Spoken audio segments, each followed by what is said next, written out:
যদি এই দুনিয়ার মানুষ কবর কি জিনিস জানতো, হাসর কেমন জানতো রে, ওই ফিউচার কেমন যদি জানতো, এই পৃথিবীর মানুষ লটারির মাধ্যমে হলেও আগে আসতো। হাসতো খুবই অল্প, কাঁদতো বন্ধু অনেক বেশি। এই পৃথিবীর মানুষ নির্বোধ হয়ে গেছে, একদিকে মোবাইল আরেকদিকে হলো পৃথিবী। আল্লাহ রাব্বুল আলামিন সূরা আলে ইমরানের 185 নম্বর আয়াতের শেষ অংশে বলে দিয়েছেন, ওয়ামাল হায়াতুদ দুনিয়া ইল্লা মাতাউল গুরুর। এই দুনিয়ার জীবন, এই পৃথিবীর জীবন একটা ধোঁকা, একটা প্রতারণা ছাড়া কিছুই না। আপনার আমার ঠিকানা হবে কবর।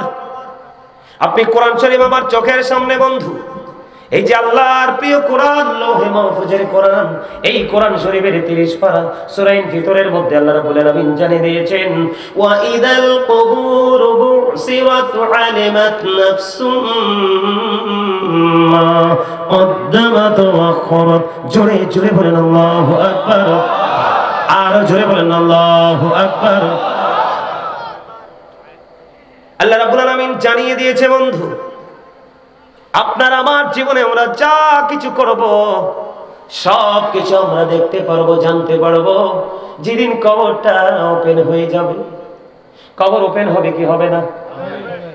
বন্ধু সূরা ইনফিতরের শুরুটা দেখেন, আল্লাহ বলেছেন, ইদাস সামাউ ফাতারাত ওয়া ইদাল কাওয়াকিবুন তাতারাত ওয়া ইদাল বিহারু ফুজ্জিরাত ওয়া ইদাল কুবুরু বুসিরাত আলিমাত নাফসুম মা কদ্দামাত ওয়া আখরাত।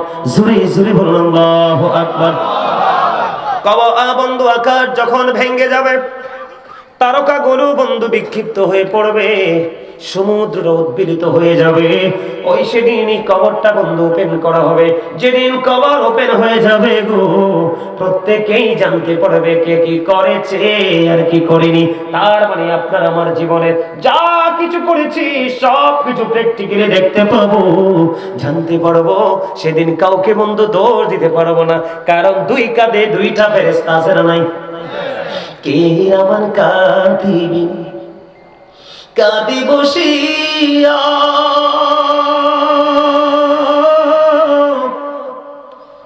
সকল কর্ম লিখিতেছি হুকুমনিয়া, আল্লাহর হুকুমনিয়া। 40 কদম হাঁটিয়া আসবিরি সজন, মুনকার নাকির হাজির হইবি রে তখন। ঘুমটা খুলিয়া সওয়াল করিবেন তখন, 40 কদম হাঁটিয়া আসবি রে সজন। আসবি কি আসবে না সেই দিন? আল্লাহ বলেছেন কবরটা ওপেনিং হয়ে গেলে আপনার আমার জীবনে কে কি করেছি সব কিছু প্রকাশ হয়ে যাবে। আর হাদিস শরীফের দিকে বন্ধু নজর দিয়ে দেখলাম, আল্লাহর হাবিব জানিয়ে দিয়েছেন, আল কবরু রাওজাতুম মির রিয়াদিল জান্নাতি আও হুফরাতুম মিন হুফারিন নার। আল্লাহর হাবিব তিনি জানিয়ে দিয়েছেন বন্ধু, কবরটা জান্নাতের একটা বাগান হবে রে, জাহান্নামের একটা গর্ত হবে। আপনার আমার জীবনে কবরকে কোন রূপে দেখতে চাই? কথা বলেন না, কোন রূপে? জান্নাতের বাগান দেখতে চাই। তাহলে আপনি যিনি জান্নাত বানাইছে, যিনি আমাদের জন্য অবর্ণনীয় সুখের জায়গা জান্নাত বরাদ্দ করে রেখেছে, ওই জায়গাটাতে যেতে হলে ওই মালিকের অর্ডার মতো চলতে হবে কি হবে না? কথা বলেন না কেন? এখন যদি চলতে হয়, আল্লাহ রাব্বুল আলামিন পবিত্র কালামে হাকিম, আবার আমি ওই সূরায় ফিরে যাই। সূরা ভিতরের মধ্যে 30 পারা আল্লাহ বলেছেন, ফি আই সূরাতিন মা শাআ রাক্কাবা। আল্লাহ রাব্বুল আলামিন বলে দিয়েছে, আল্লাহ আমাদেরকে আল্লাহর মন মতো করে বানাইছে। আল্লাহ ক্রিয়েটেড দ্য মাইন্ড। আল্লাহর মন মতো করে আমাদেরকে বন্ধু সৃষ্টি করেছে, বানিয়েছে। একবার বুকে হাত দিয়ে বলেন, আল্লাহ রাব্বুল আলামিন আমাদেরকে আল্লাহর মন মতো করে বানাইছে। আমরা কি আল্লাহর মন মতো করে চলেছি কিনা? মন মতো পথে চলি নাই। কেমনে চলি নাই আমি সেটা আপনাদের সামনে আরেকটু পরে বন্ধু ব্যাখ্যা করব। আগে আমি আপনাদেরকে কবরের জীবনটা একটুখানি বন্ধু ঘুরে আসব, ছোট্ট করে বন্ধু একটু আমি রাউন্ড দিয়ে আসবো আপনাদেরকে নিয়ে। যাবেন নি আমার সঙ্গে? যেদিন এই দেহ থেকে আত্মাটা পার হয়ে যাবে, বের হয়ে যাওয়ার পরে আপনার ঠিকানা হবে বন্ধু কবর। এটা আপনার বাড়ির আঙ্গিনায় হতে পারে, অথবা একটু দূরে হতে পারে, অথবা পুকুর পাড়ে হতে পারে, না হয় পাহাড়ের চূড়ায় হতে পারে, অথবা গ্রামের কোনো কবরস্থানে হতে পারে আপনার কবর। বন্ধু, এখান থেকে আমেরিকার খবর পাওয়া যায়, আমেরিকা থেকে বাংলাদেশের খবর পাওয়া যায়, কিন্তু 3.5 হাত মাটির ঘরের খবর পাওয়া যায় না। ও পৃথিবীর মানুষ, কেমন করে বললে তোমরা বুঝবা গো? বন্ধু, এতটা ভয়ঙ্কর হবে। পরকালের কথা চিন্তা করে মা আয়েশা কান্দে। আমার নবীজি প্রশ্ন করলেন, আয়েশা রে, তুমি কান্দো কেন? ইয়া রাসূলুল্লাহ, ইয়া হাবিবাল্লাহ, নবী গো, কান্নার কারণ হলো গো, ওই হাসরের ময়দানে নারী পুরুষ কি উলঙ্গ অবস্থায় থাকবে? নবীজি বললেন, হ্যাঁ, তারা উলঙ্গ অবস্থায় থাকবে। ইয়া রাসূলুল্লাহ, কেউ কি কারো দিকে নজর দিবে না? আমার নবী বললেন, না না আয়েশা রে, কেউ কারো দিকে নজর দিতে পারবে না।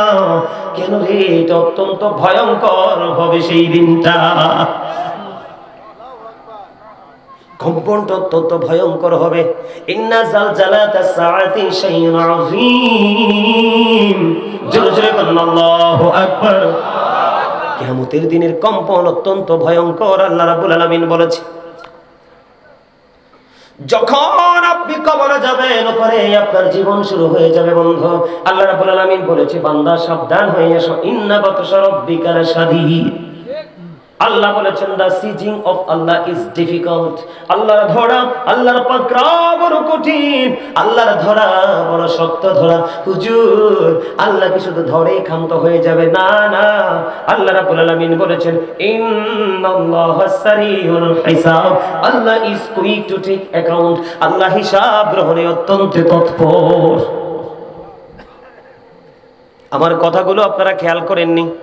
আমার কথাগুলো কি আপনাদের কাছে খারাপ লাগে নাকি ভালো লাগে? ও বন্ধু, আল্লাহ বলেছে আল্লাহর বান্দাকে শক্ত করে ধরবে, ধরাটা খুবই কঠিন হবে, হিসাবটাও নিবে চুকিয়ে চুকিয়ে। ও বন্ধু, সেদিন যদি তুমি বিপদে পড়ে যাও, এই যুগের মানুষ আমি দেখতে পাই রে, ম্যাক্সিমাম মানুষ বন্ধু বিপদে পড়ে আছে। ম্যাক্সিমাম মানুষ, যদিও তারা এটা বুঝতে পারে না, পৃথিবীর কিছু সময় তারা মনে করতেছে খুবই সুখে আছে, তারা খুবই দুঃখের মধ্যে আছে রে। তার কারণ হলো, আমার দিকে তাকান, অত্যন্ত ভয়ঙ্কর হবে বন্ধু বিপদগ্রস্ত মানুষের জন্য। আল্লাহ বলেছে, এই পৃথিবীর বুকে তুমি বিপদে পড়লে সাহায্যকারী পাও, অসুস্থ হলে ডাক্তার খুঁজে পাও, কিন্তু পারে তোমারটা হবে বড় ভয়ঙ্কর। আল্লাহ বলেছেন, লা ইয়ামুতু, people will not die that day। সেদিন মানুষ বন্ধু মরতে পারবে না। আল্লাহ বলেছেন, ফিহা ওয়ালা ইয়াহইয়া, people will not be able to live that day। সেদিন মানুষ বাঁচতেও পারবে না। আল্লাহ বলেছেন, ওমা human হাবিয়িন, people will not be able to escape that day। সেদিন মানুষ সেখান থেকে পালাইতেও পারবে না। মানুষ সেদিন বাঁচতেও পারবে না, মরতেও পারবে না, পালাইতেও পারবে না। বন্ধু, পাপীদের জন্য খাবার বরাদ্দ আছে। কি আছে? দোজখীদের জন্য, পাপীদের জন্য খাবার বরাদ্দ আছে। এই খাবারটার নাম হলো বন্ধু তিনাতুল খাবার। ইয়া রাসূলুল্লাহ, ইয়া হাবিবাল্লাহ, নবী গো, এই তিনাতুল খাবারটা কি গো? আমার নবীজি জানিয়ে দিয়েছেন, এই তিনাতুল খাবারটা হলো আরেকটা জাহান্নামের নিংড়ানো রক্তপুঁজ। নাউজুবিল্লাহ বলেন না? আরে আরো জোরে বলেন না, নাউজুবিল্লাহ। রক্তপুঁজ কি মানুষ খেতে পারে? এটা কোনোদিন সম্ভব? খেতে হবে বন্ধু। পানির তৃষ্ণা লাগবে, পানির জন্য পাগল পারা হয়ে যাবে। হাদিস শরীফের মধ্যে এসেছে, পানি বরাদ্দ দেওয়া হবে। এতটাই গরম, এতটাই উত্তপ্ত, মাথা দিয়ে ডালতে দেরি, পেটের মধ্যে ঢুকতে দেরি করবে না। আর পেটের মধ্যে ঢোকার পরে সবকিছু বন্ধু নরম করে লিকুইড করে বের করে দিবে। বন্ধু, ওই যে বলেছি, বাঁচতেও পারবো না, মরতেও পারবো না, পালাইতেও পারবো না। এত কষ্ট, এত দুঃখ, এত যন্ত্রণা কে হবে সেদিন? আপনার আমার সঙ্গী, আপনার আমার সঙ্গী বন্ধু সেদিন কেউ হবে না। আমরা না মেনেছি বন্ধু আল্লাহর হুকুম, না ধারণ করেছি, না লালন করেছি আল্লাহর হাবিবের আদর্শ, আমরা নবীকে দেখতে পাইনি, আলেম ওলামারা যুগে যুগে আলেমরা আপনাকে আমাকে ইনস্ট্রাকশন দিয়েছে বন্ধু, আমরা তাদেরকেও মানতে পারিনি, বরং এখন আলেমরা সত্য কথা বললে মসজিদের মিম্বার থেকে নামাই দেয়। আছে না নাই? এই ইদানিং বন্ধু অনেক খতিব সাহেবের চাকরি চলে গেছে হক কথা বলার কারণে। এটা হলো বন্ধু দুনিয়ার মানুষের জন্য বড় অভিশাপ। আপনাদেরকে আমি যদি বন্ধু আর একটু বলি বিপজ্জনক কথা, জাহান্নামীদেরকে আল্লাহ রাব্বুল আলামিন একবারে কম আযাব যদি বলি, আগুনের এক জোড়া জুতা বন্ধু বানিয়ে দেওয়া হবে, পরিয়ে দেওয়া হবে, এক জোড়া আগুনের জুতা পরিয়ে দেওয়া হবে। মাথার মগজটা গোস্তের পাতিলের চাইতে ভয়ঙ্কর রূপে উতরাইতে থাকবে। কে হবে সেদিন তোমার বন্ধু? কে করবে সেদিন তোমার সুপারিশ? কোরআন শরীফের 19 পারা সূরা শুআরা 88-89 নাম্বার আয়াত করে দেখেন, আল্লাহ রাব্বুল আলামিন বলে দিয়েছেন, ইয়াউমা লা ইয়ানফাউ মালু ওয়ালা বানুন ইল্লা মান আতাল্লাহা বিকলবিন সালিম। বন্ধু, উপরে আপনার ধন সম্পদ সন্তান সন্ততি কোনো কাজে আসবে না, তবে যিনি সুস্থ অন্তর নিয়ে যাবে সে ব্যতীত। সুবহানাল্লাহ বলেন না? যিনি সুস্থ হয়ে যাবে, কি হয়ে যাবে? কি হয়ে যাবে? সুস্থতা নিয়ে। সুস্থতা মানে হলো ঈমান আমল।